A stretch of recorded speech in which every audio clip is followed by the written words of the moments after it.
Now I'm onto the storyboard. And this storyboard took me about an hour, and that is because I kept on changing my mind with various things. And these things happen. And I start and stopped. So anyway, it took me about an hour. Now what you're seeing here is a sped up version of what I did. Because I'm pretty sure it would be very boring just to see me sit down and draw. Now, one thing that I did not do is to read the rules correctly. Now, whenever you're doing a challenge, make sure you always read the rules and see what the requirements are. So, the story is actually supposed to be about the lifespan of a raindrop. And, in my storyboard, I sort of started with the sun, the steam went up and the raindrops were created. But I could have started in the cloud, because the raindrop is in the cloud when it's formed. So I could have started right there to save some time. So I might do that. Also, the total time for the animation is supposed to be 15 seconds long. No more than 15 seconds.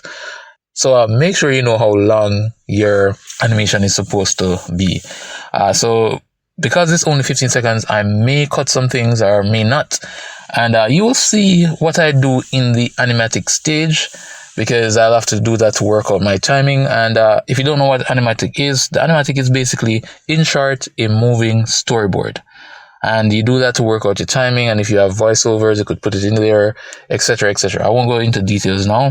But yeah, so that will be in my next video. What you see here is I'm using my storyboard template.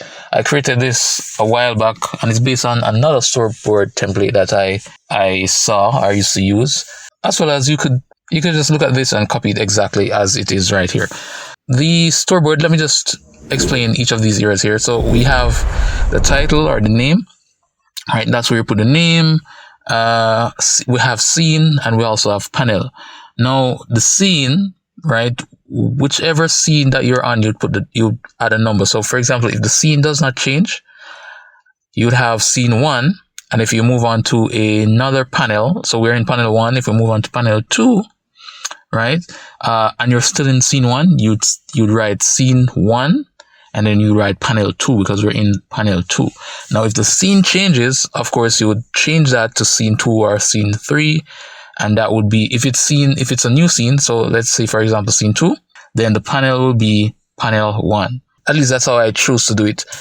Be aware that I more than likely will make a lot of changes in the animatic stage. Now, I did the storyboard, and the fun thing about storyboards is that they do help you to work out what you need to work out so that you don't waste time when you're ready to animate. So that's the beauty of storyboards. We could technically have mixed the storyboard and the animatic into one, so we wouldn't have to do the storyboard and then the animatic, but I chose to do it step by step this particular way, because that's pretty much how it was done traditionally. In the animatic stage, more likely I'll be changing a lot of stuff that you see in the storyboard, so be aware of that.